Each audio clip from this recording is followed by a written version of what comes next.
I'm here with Tommy Tokoph at the World Pool Series in New York, and Tommy, not the result you wanted.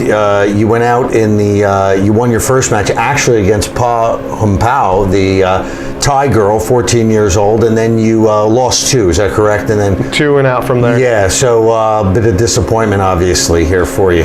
It was, absolutely. Expectations are always high coming into these things, but when you play and you get into the race, you know, things happen unexpectedly, and hey, what are you going to do? You know, you put your cues on your back, you go back to work. How long have you been playing pool for?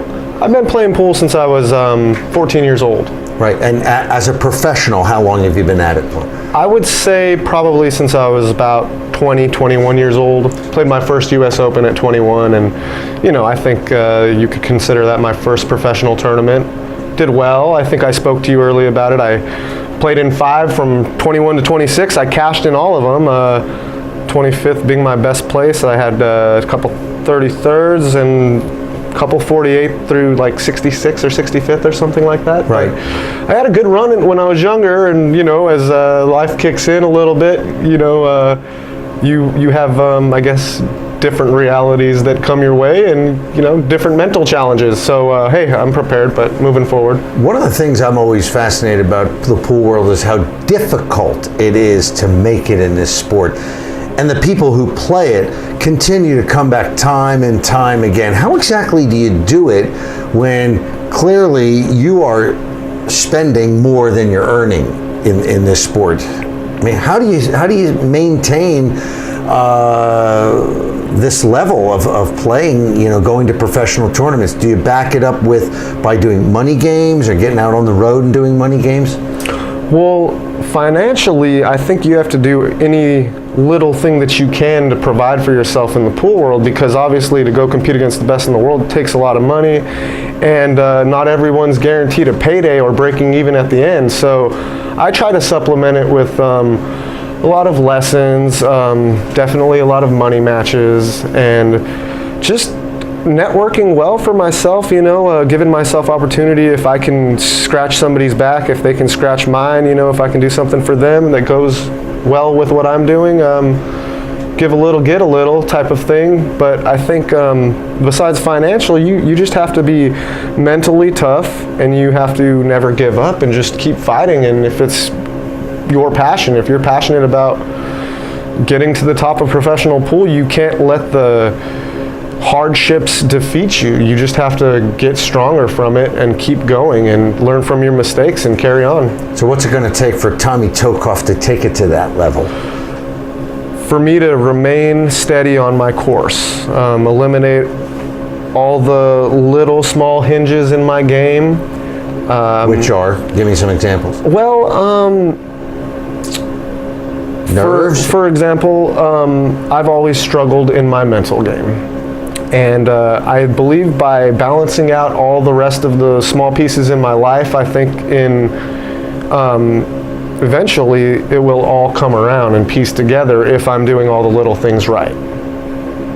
So you went to the Philippines at one point. You've been to China.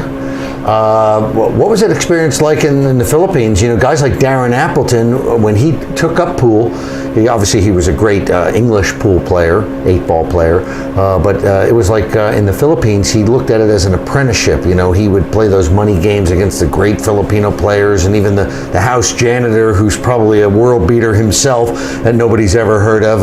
Did you learn that a lot when you were there, just like Appleton did when he was there?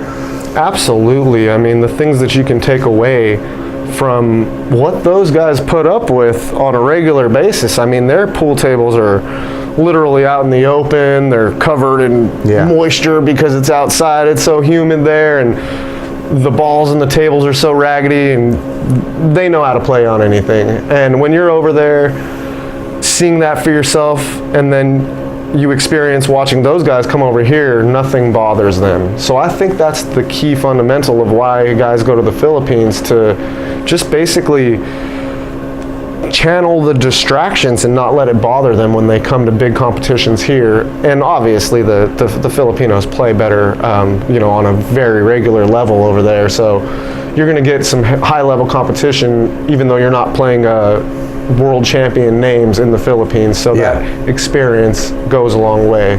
Yeah. When I was there, I actually didn't get to stay as long as I wanted, but in the future I will plan a trip to go forward there and keep working at it.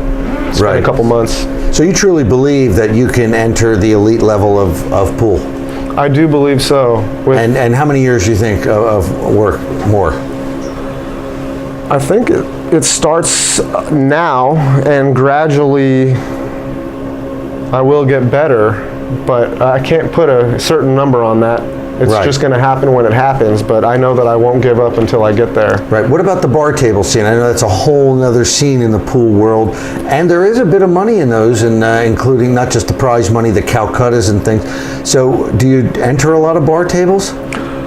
I do, because in Texas there's a lot of bar table tournaments in the area. Louisiana, they have the White Diamonds and the Side Pocket Open, and there's just a lot of smaller table tournaments in my area, and they pay well. They have a lot of good Calcuttas, they have a lot of good added money, and they're 3-4 hour drives. So I'm not going to say unfortunately I have to play in those, because they're lucrative. I mean, they keep me going rather than come in here to these pro events. They're very expensive, and you know, the return, if you do well, they're great, but you know. But you prefer the big tables and the pro events? Yeah, I don't particularly care for any type of small table. You know, I think we kind of got it wrong over here. Like, I don't understand. The rest of the world has snooker tables, and if you move a ball with your shirt, it's a foul. I don't know what we did. We were like, let's make the table smaller, and we can just touch balls, and they don't count as fouls. I don't know why we did that, but if it's going to change, we have to catch up to the rest of the world, and we all have to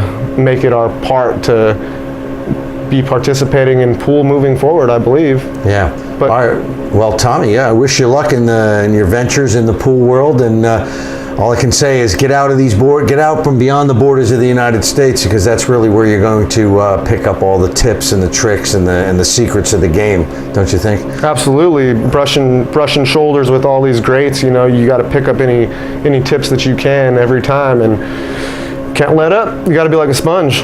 Great. I love the attitude, and I wish you all the best.